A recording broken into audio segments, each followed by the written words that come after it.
Oh, hey, I was just taking a little time to do some thinking.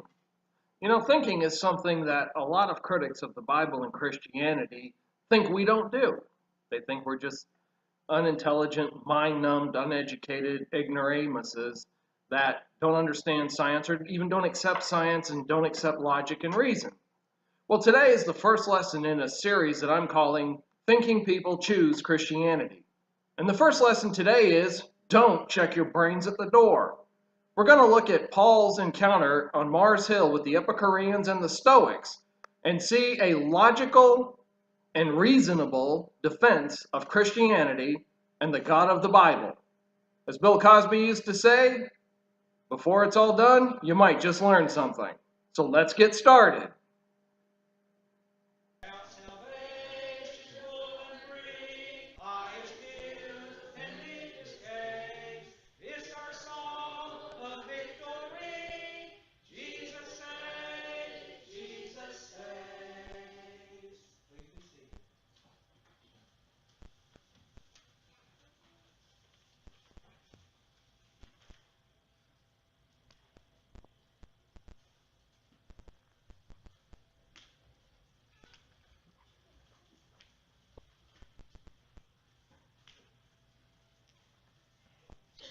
One of the most often heard challenges to Christianity, that it's not an intelligent religion. And if you can see this cartoon up there, you've got the greeter here. Here's a guy attending, and he says, "Morning, sir. Welcome to First Church. Would you like to leave your brain with me before you go in?" And here's all the brains that are being checked at the door. And people who are not Christians, that's the especially in this modern age when everything is supposedly so scientific, that's the attitude a lot of people have about Christians. So I wanted to do this series that I call Thinking People Choose Christianity, and I had made up a flyer. We handed a bunch of these out last Friday night at the back to school night. There's still some more back there if you want to invite friends to come. Each lesson is self-contained, so it's not like if you miss one, you're going to be completely lost.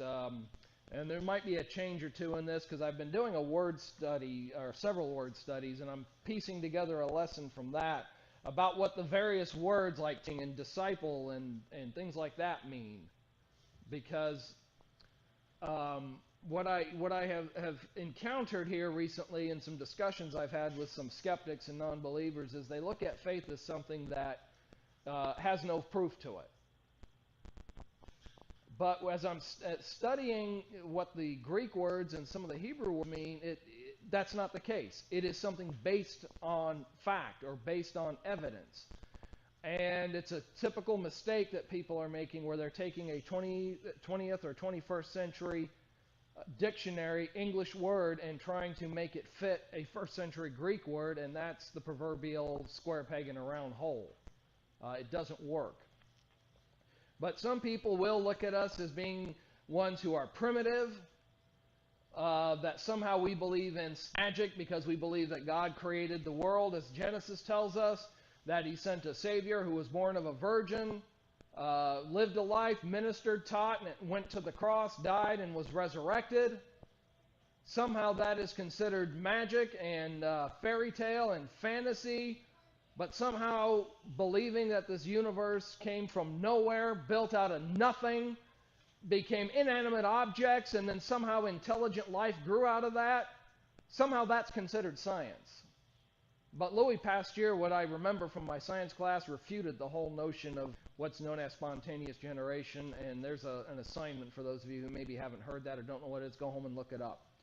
And it's basically what evolution is. It's a glorified version of spontaneous generation. So I want you to understand that as a thinking person, you can still be a Christian and think. You can still be a Christian and use your brain. Christianity requires that you be a thinker. If you're not one who really cares to think, if you're intellectually lazy, then Christianity is not going to work for you. Remember, throughout the Bible, you see people given the choice. Joshua said, "Choose this day whom you will serve." So I have to make a choice now. But me and my house, we're going to serve the Lord. You make your choice. We've already decided. We've thought it. We've used our heads. And with the Greeks, they had a religion. One writer said there's a classic work called The Life and Epistles of St. Paul, written in the 1800s, I think. And the authors are W.J. Conybeare and J.S. Howson, and I'm not sure if I'm pronouncing those names right. But they said that the Greek religion was a mere deification of human attributes and the powers of nature. It was a religion which ministered to art and amusement and was entirely destitute of moral power. So in other words, the Greek myths spoke of gods and goddesses that in their own rivalries and ambitions acted more like humans. And you see that when you read about the god. They had wars with each other. They came down from their perches up on Mount Olympus or wherever they were and actually procreated with human women. And there were plenty of deities to choose from in Athens. One writer said that the old joke was that in Athens it was easier to find a god than it was to find a man. And today we look back on Greek history and we actually have a certain amount of admiration for it. Their temples, their architecture, which the Romans co-opted. The Romans didn't have a whole lot original that they came up with. There's some of the greatest thinkers and philosophers of all time came from Greece. Socrates and Aristotle are just two of them. But in their leisure time, they would always be thinking of something new, like in Acts chapter 17, verse 21. That's really all they did, was spend time, hey, have you heard a new idea? I heard this idea, that, and they'd talk about it, and they would debate it. And they were devoted to philosophy. So these are not intellectual lightweights. These are people who think. They know how to think. They gave the world democracy. They gave the world the concept of rule by the people. Now, it didn't take long here in Acts chapter 17, if you want to turn over there. That's where we'll be spending our time today, most of our time. Didn't take them too long to hear about this new concept, this new religious thing going around called Christianity. About this Jesus guy. Who was he? Well, I think he was some Jew that lived down there in Judea and Palestine and down there. Okay, what's so great about him? Why are we hearing about him? And then here comes this guy, Paul, who goes, he's sightseeing basically, and ends up there on Mars Hill and starts to preach to them. And okay, what's he on about? Now, you don't see much of that here in a small town like this, but when I worked in downtown Denver, and I'd go out on the 16th Street Mall, it's a big pedestrian mall there, you'd hear all kinds of preaching. People who profess Christianity. I remember the Hare Krishnas down there a lot. Jehovah's Witnesses. There were people from various political and left-wing social causes down there preaching. You get all kinds of stuff. That's basically what's happening here. New ideas, and that's really all they spent their time doing, just looking for new ideas and new things. And then there were basically two different groups. The Epicureans was one of them. They ridiculed Paul and his teaching. They're the ones that called him a babbler. They're the ones that believe that, and a babbler was someone who, the term literally means a bird picking up seed. And they would look at a babbler as someone who's just picking an idea here, idea there, and then now they're just putting it all together. That's not a very flattering description of Paul. The Stoics, on the other hand, were rationalists. And then when Paul gets to the resurrection, they're confused, but they're still interested. They want to know more. And they thought that Paul believed in many gods just like they did as he started preaching Jesus and the resurrection. So let's go on into Acts 17 if you're there. And let's see this and understand, don't check your brain at the door. Use your brain. Ask questions. I got a lesson coming up that says it's okay to ask questions. In fact, it's next week's. It's okay to ask questions. Never be afraid to ask questions. Never be afraid to study. Someone once put it, I would rather, and I got to think about this, make sure I get it right. I would rather have questions that cannot be answered than answers that cannot be questioned. Don't be afraid to question any answer that someone gives you. Don't take my word for it just because I'm the preacher or someone who's got PhD and all that alphabet soup after their name. You look at it yourself, you study it for yourself. And notice what Paul does here is he debates without berating. Now, what do I mean by that? I have encountered it on both sides, believers and non-believers who really like to berate an opponent or someone who's questioning them. Now, if you've ever had someone ask you a question or throw something in your face just with the idea of humiliating you, you know what it's like. And I've had that happen in church business meetings. I've had it happen just in general discussions. that have nothing to do with religion, and had the boss do it, had parents do it, where they're just right in your face about something, and it's no fun. And Paul is not berating. You notice he's treating them as equals. He is not coming in and saying, oh, okay, listen, dummies. Here's what you need to know. Here's what you need to believe. You've got to do that. He approaches them as a teacher approaching a student, and the student really wants to learn. Here's a definition of berate, and that is to rebuke or scold harshly, to chide vehemently as to berate someone for a fault. And it's when you get in your kid's face for a mistake they made. Or this is when someone, they're trying to understand what you're saying and they're not getting it, and you say, come on. This is so simple that a 6-year-old can figure it out. Come on, are you that dense? That's berating. Paul's not taking that approach. Notice he is tailoring his presentation to his audience. This is how you get people thinking. Now, if you're a teacher, you understand you can't approach every student the same. You cannot take a one-size-fits-all to teaching. I taught briefly at a community college, and I know that. And I see that working when we were working at Child Haven and in group homes. I couldn't approach every single child the exact same way. And Paul here on Mars Hill is approaching these Greeks, these intellectuals, in a way that they would understand, in a way that would get through to this audience. He is doing just what any good teacher would do, and if you look at it, he's also doing what a good salesman would do. He's finding agreement.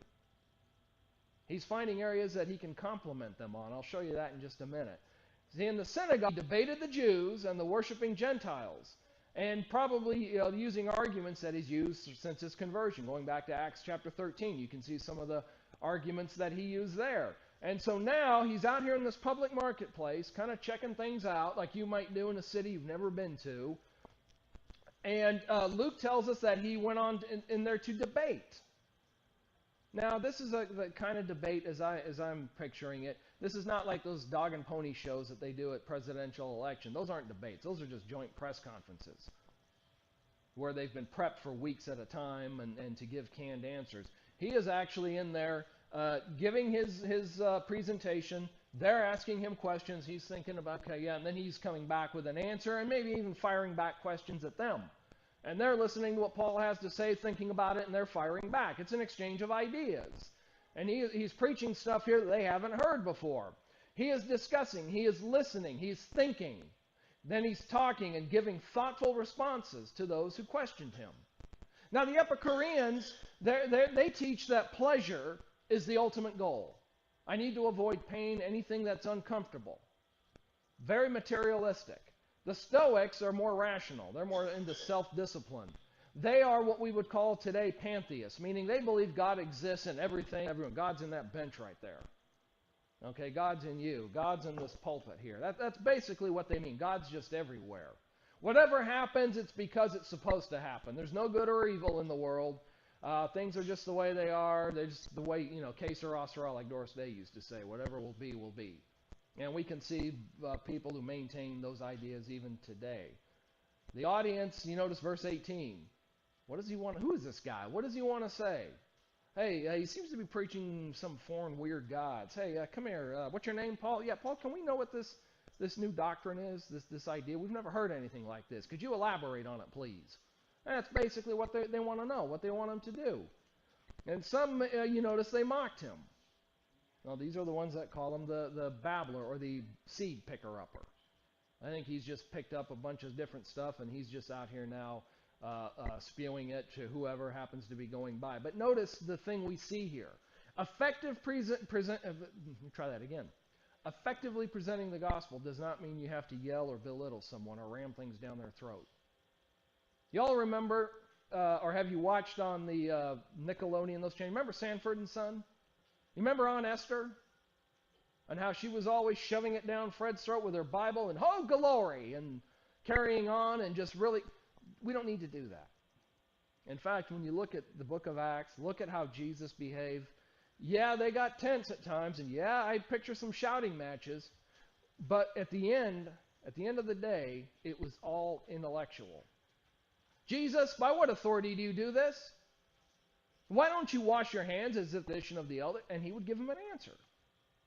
He didn't ever turn around and say to them, just go read your Bible. Go, you need to go talk to the preacher. He gave them an answer. A good, thoughtful answer. And then Paul, you notice, is making a point to distinguish God, the God, from the idols that they had then. He's not just another deaf and mute statue made out of metal or out of stone or out of wood. Look at verse 21. You notice he says, all the Athenians and the foreigners who spent their time in nothing else but to tell or hear something new. So he's trying to tell them, look, this stuff that you're listening to and that you're doing here, what I'm presenting to you is completely different. It's not anything like what you are used to. Athens is the intellectual center of the world at this time. The Romans a lot of times hired Greeks to tutor their kids. The wealthy Romans did. So these are people who know how to think. These are people who know how to reason. They anticipate new trends in modern thought. And in Athens, the culture shown here, religion was not a topic to be avoided. In our culture, hey, polite company, we talk about religion, we don't talk about politics. That wasn't Athens. You want to talk about religion? Bring it on. Let's talk. We want to hear about it. But it didn't mean they necessarily changed their lives. This is kind of the attitude that in my household growing up. Live and let live. That's what you want to believe, fine. Whatever suits you, that's fine. They weren't really set out to, okay, look, I need to change my life. I need to get my act together. I need to start treating my family better. And so can you help me? Well, yeah, Jesus, let me talk to you about the gospel. It's viewed, in fact, in those days, the need for religion and belief in a supreme being was probably pretty much what it is today. Fine if you want to do it, if that suits you, but let's see if we can find some other philosophical approach that doesn't involve gods in the sky or heavens in the sky or anything like that. Believing in a supreme God was just considered in those days a crutch for the weak, just like today it is. But I've had people tell me what a crutch Christianity is while they've got a bunch of empty beer cans sitting around them. Or they'll tell me what a crutch Christianity is while they're going through the latest porn magazine. Or while they're off to the latest 18-hour shift that they're working that they don't have to work.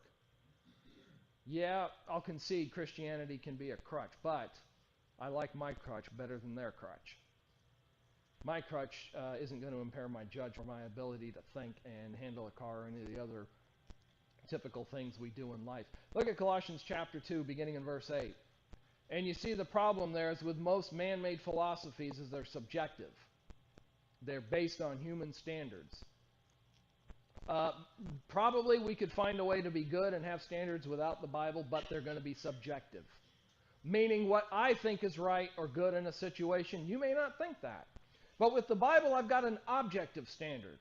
I can go to the Bible and I can say, open up to Galatians 5 or 1 Corinthians 6. Here's how I live a life that's pleasing to God. I can go to Psalm 1. Blessed is the man who does not walk in the counsel of the ungodly. That's objective. It's not just based on my opinion. It's based on what God says and what the standard here that doesn't change. Think about man's laws. Think about our culture. Think about our societies through the years. It's changed, hasn't it? How many of us say, well, for those of you, let me rephrase that. Those of you old enough to remember, what are y'all laughing at? You go back 50 years. Would a man and a woman have lived together without being married? Not down here they wouldn't have. But then jump ahead to the 70s and the 80s. Now, it's accepted. Now jump ahead to today. Now we've got same-sex marriage. That's a subjective moving target as to what's right and wrong or moral or immoral. If I go back to the Bible, then it's a stationary target. And I know what the Bible said back here when Paul is on Mars Hill is the same thing it's going to say today. They'll never change. Look at Colossians 2. He says, beware lest anyone cheat you through philosophy and empty deceit, according to the traditions of men, according to the basic principles of the world and not according to Christ, for in him dwells all the fullness of the Godhead bodily. See, when Paul wrote to the Colossians, he's confronting some false teachers who are promoting a heresy very common, and that is rule keeping. You gotta keep all these rules. God's going to weigh good deeds against bad deeds, that sort of thing. And that particular heresy was really nothing more than just a deceptive philosophy. So Paul wants the Colossians to steer away from that. Back to what the Word says. Go back to the Word of God. And Paul is trying to keep them away from rituals and just rule keeping, because that's not what Christianity is about. Tradition is fine, but it has little value when it comes to pleasing God.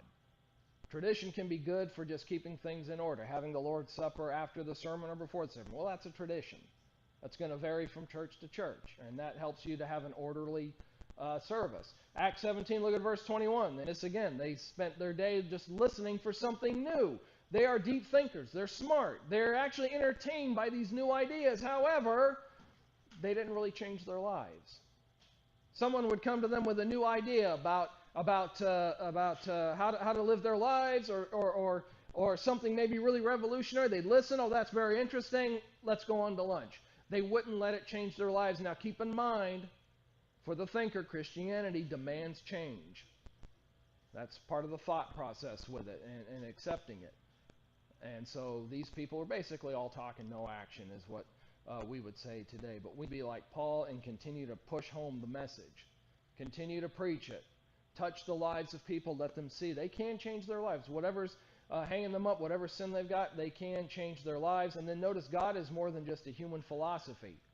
There is no way that the human mind could come up with the idea of God, simply put. Try right now and think of a sixth sense. Yeah, I know our wives all have sixth senses. But think of that. Try and think of any completely new idea. You can't do it. God created the heavens and the earth. That's what Paul tells them right here. And why did he do it? Look at verse 27. He did it so that we would seek him and reach out and find him. That's the whole purpose that we're here. That's why God made every nation from one man to inhabit the earth, that we would seek. And remember what Jesus said in the Sermon on the Mount. Ask, seek, and knock. You got to search. You've got to think. Not just accept something because the preacher said or because I just feel it in my heart. That doesn't work. You got to think. You got to use your head.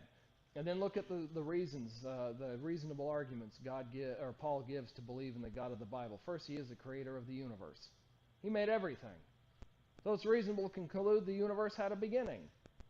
And this is very different from what these Epicureans sitting would have thought. Because to them, it's all chance, just like a modern evolutionist would think. And then God, he says, is the sustainer of life. Look at verse 25. He is not served by human hands. I don't need to take God food or anything like that. And any attempt to try and reduce God to the level of living in a household and sitting on a perch,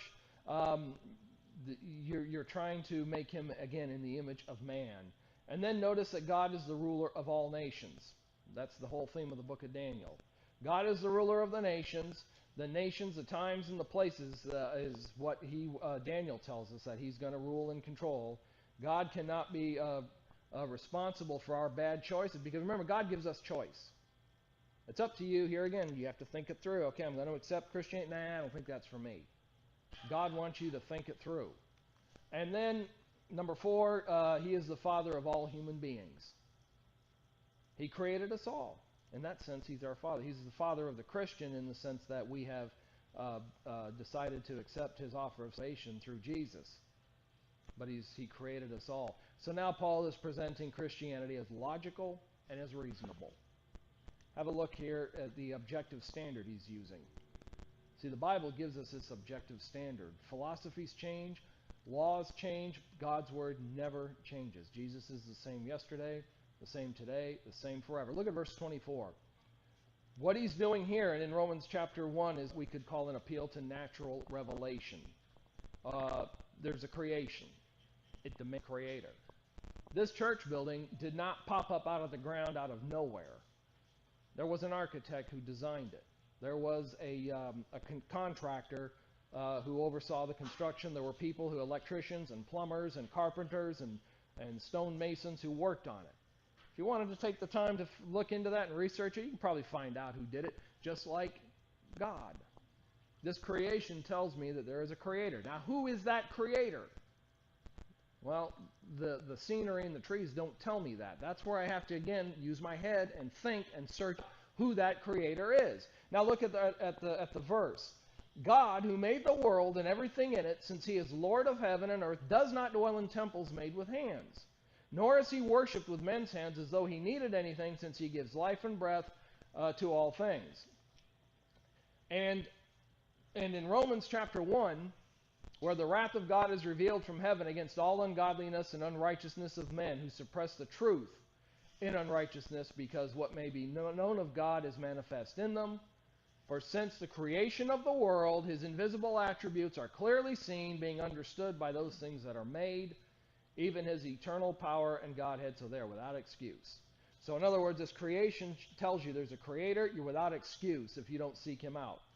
Although they did not know God, they knew God rather, they did not glorify God and become thankful, but were futile in their thoughts, and their foolish hearts were darkened. Professing to be wise, they became as fools. These are Gentiles that he's talking about, who went off into paganism and assorted other things. Now, in Acts, Paul is appealing to reason and thought. Same thing in Romans. Both cases. He is trying to build bridges with these people. You notice that he is not giving testimony or witnessing based on his subjective feelings. He is giving them logical reasons that they can believe in God. When he got there to Mars Hill, and he looked around, saw all the temples, and here's this one to the unknown God. Bingo, there's my end. There's how I can get in and talk to them about Jesus. He's using reason. He's not just using touchy-feely. He's using their language. In fact, he even quotes some of their poets. He's putting it all in terms they understand, which is what we have to do. Because sometimes, we get to speaking churchese. What's a VBS? Keep in mind that we've got people in our society, they haven't been to church. I know more people when I was growing up that didn't go to church than who did go to church. And so here's one that's sort of a pet peeve with me. When we have the Lord's Supper, and I've watched people do that. They come up, okay, they're right there, everybody's in place. Would you pray with me? Now, what are we doing? Now, to those of us, this might be your 935th time having communion. It becomes something we just do as part of our worship. We need to have something said to make us think and reflect on it. And then what about the visitor who comes in here and says, okay, I think I remember the few times I went to church, something about communion, and they're passing this around. Should I take it? Should I not take it? What am I supposed to do? You see, this is where we need to explain in terms they can understand what's going on, what communion is, what prayer is. We can't assume that they have it all figured out, that they have Bible knowledge. Just like Paul couldn't assume that they understood exactly who this unknown God was. He put it in terms they understand. And then notice he never compromised Christian principles. There's a lot of ways we can explain and illustrate that aren't going to compromise the biblical truth. The Upper Koreans held that the world was not made by God, that it was just an accident. The Stoics said, no, it was created by God, but he really doesn't have anything more to do with it. And so Paul uses a reason and a logical approach for both of them. And he explains who this unknown God is. Let's look at our text again.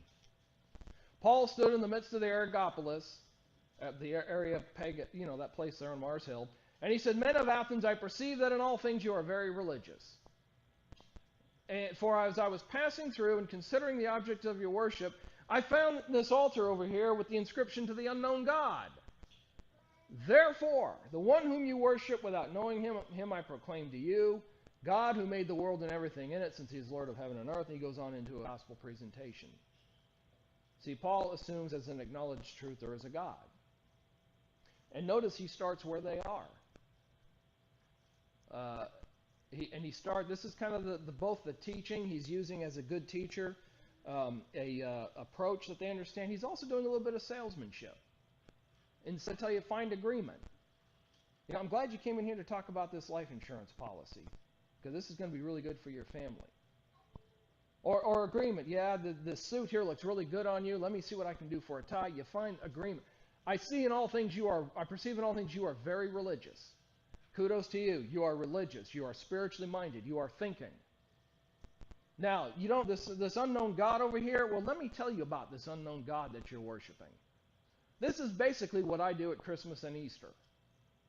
He's using this altar as an object lesson. I use Christmas and Easter as object lessons while people are thinking about him at those time of year, thinking about Jesus, to present Christ. That's essentially what he's doing here. Paul further is arguing with them that the God of the universe cannot be confined to a man-made temple. He's the supreme creator. You can't hold him in a stone temple like this. And then he's telling them also, not only that, but the Greek word here, let me back up. He's also concluding that the gods that they're worship can not only not be confined to that temple. Why? Because it's the gods in that temple and the temple are made with human hands. And then the word here for worship. It means to serve, to wait upon. Nor is he worshipped with men's hands as though he needed anything, since he gives life and breath in all things. So what does Paul mean here? A couple of possible meanings. One, the prevalent notion that these gods were nourished by offerings made to them. Somewhere in about the 5th or 6th grade, I remember a teacher giving us a presentation. They'd lived in a country where Buddhism was a predominant religion. I don't remember what the country was.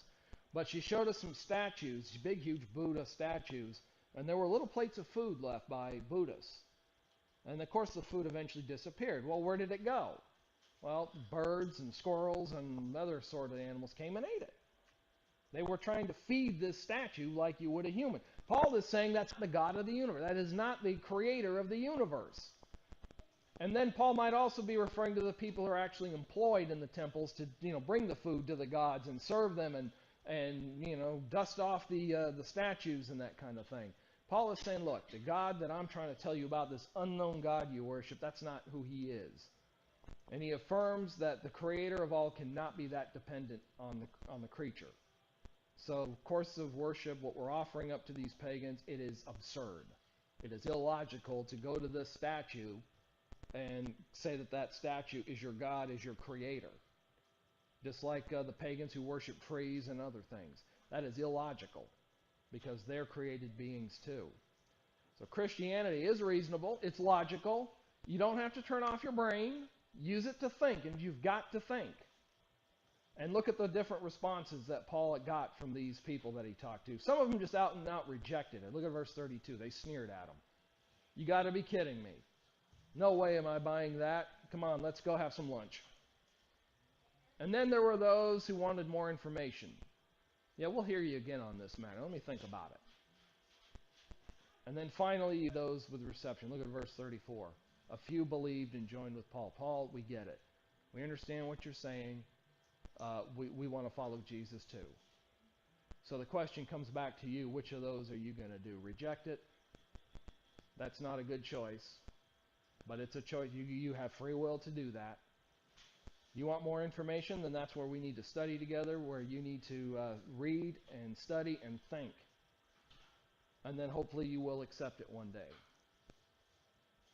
Those are our three options. So this morning, if you want to accept it, if you need to be baptized and you know you need to be immersed into Christ, we're ready to help you with that.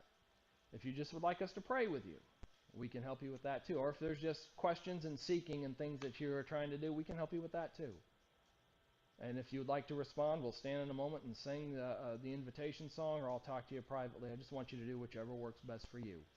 And if you'd like to respond, then do so as together we stand and as we sing. Have thine affections been nailed to the